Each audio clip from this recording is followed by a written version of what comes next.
Comment trouver ton Ikigai? Chaque année, des milliers de personnes tapent cette recherche sur Google et chaque année, des milliers de personnes semblent trouver des réponses à leurs questions existentielles via ce diagramme bien connu. Mais savais-tu qu'en réalité, cette philosophie ancestrale et millénaire a moins de 10 ans? Découvre dans cette vidéo la réalité qui se cache derrière ton Ikigai.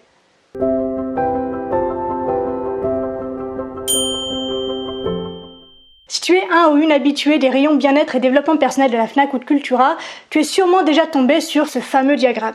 Il s'agit donc de l'ikigai qui signifie littéralement raison d'être, une philosophie millénaire qui nous apprend que le sens de notre vie, le but de notre vie, notre raison d'être donc, est le parfait croisement entre 4 phases bien distinctes. Ce que nous aimons, ce dont le monde a besoin, ce pourquoi nous sommes doués et ce pourquoi nous sommes payés. Mais aussi étonnant que cela puisse paraître, comme je te l'ai annoncé en introduction, eh bien cette philosophie millénaire qui nous est transmise dans de nombreux bouquins, dans de nombreux contenus, n'a en réalité que 10 ans, à peine. En voulant approfondir mes connaissances sur le sujet, je me suis rendu compte que les origines de ce diagramme prétendument issu d'une philosophie japonaise vieille de plusieurs milliers d'années est en réalité assez suspecte. Car en réalité, la première apparition de ce diagramme vient d'un article de blog publié en 2014 par Mark Wynne. Et dans cet article, Mark Wynne nous explique que ce diagramme qu'il propose de l'ikigai est en réalité le délicieux mélange entre les recherches de 2 hommes, Dan Buettner et Susunaga Andrés. Le premier d'entre eux, donc Dan Buettner, est un explorateur qui a été l'un des premiers à évoquer le fait que le secret de la longévité des centenaires qui vivaient sur les îles de l'archipel d'Okinawa, donc au Japon, serait dû à une philosophie partagée par la population là-bas, donc l'ikigai. L'ikigai a donc bien une réalité et reste accroché car je te délivre tout ça en fin de vidéo. Le second, Susunaga Andrés, est un astrologue espagnol dont les recherches ont mené à l'élaboration du diagramme de Venn qui ressemble vraiment beaucoup à celui de l'ikigai, pour ne pas dire que ces 2 diagrammes sont identiques. Tu peux donc constater avec moi que l'ikigai, dans sa version occidentale, n'a rien de mystique, mystérieux, philosophique ou magique, ce n'est rien de plus que le résultat d'un gloubi-boulga réalisé par un blogueur passionné. Mais comme je te l'ai révélé un petit peu plus tôt, la philosophie de l'ikigai existe bel et bien. On peut d'ailleurs en découvrir une vision plus authentique et plus vraie plus vraie de son origine, dans le livre de Ken Mogi dédié à ce sujet. Selon lui, le concept original de l'ikigai ne repose pas sur 4, mais sur 5 piliers.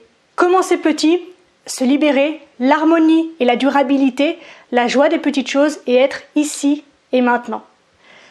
Les 5 piliers de la version réelle et originale de l'ikigai sont commencer petit, se libérer, l'harmonie et la durabilité, la joie des petites choses et être dans l'ici et maintenant.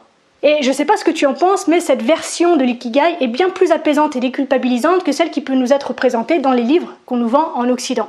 Puisque finalement, au lieu de chercher, voire même de forcer ce grand chevauchement qui est censé donner une direction précise et distincte à nos existences, on peut en fait simplement trouver un but, un sens et de la joie dans nos actions quotidiennes. Finalement, on n'a pas besoin que ce soit grandiose et on n'a même pas besoin d'être payé pour ça. Tant que c'est sain et que ça nous rend heureux, nous avons notre ikigai. On arrive déjà à la fin de cette vidéo, merci de l'avoir regardée jusqu'au bout. J'espère qu'elle t'a plu, si c'est le cas, eh bien n'hésite pas à me le faire savoir et à m'encourager en mettant un petit pouce bleu, en commentant ou en partageant cette vidéo. Le fait d'interagir avec le contenu, ça aide simplement à le mettre en avant et donc à le rendre plus visible à un plus grand nombre de personnes et donc c'est super important pour moi. Merci d'avance, du fond du cœur pour ta contribution. Si tu as envie d'aller plus loin, d'aller plus en profondeur sur les sujets présents sur cette chaîne, eh bien sache que je propose des accompagnements de coaching dont la première séance par téléphone est offerte. Pour la réserver, tu peux le faire soit via le petit i là-haut, soit via le lien qui se trouve dans la description. Je te laisse là, on se retrouve très vite dans une prochaine vidéo. D'ici là, bien sûr, prends soin de toi, sois reconnaissant envers la vie et surtout n'oublie jamais que tu es la personne la plus importante de ta vie et que de ce fait, tu mérites ce qu'il y a de meilleur. Je nous aime, à la revoyure.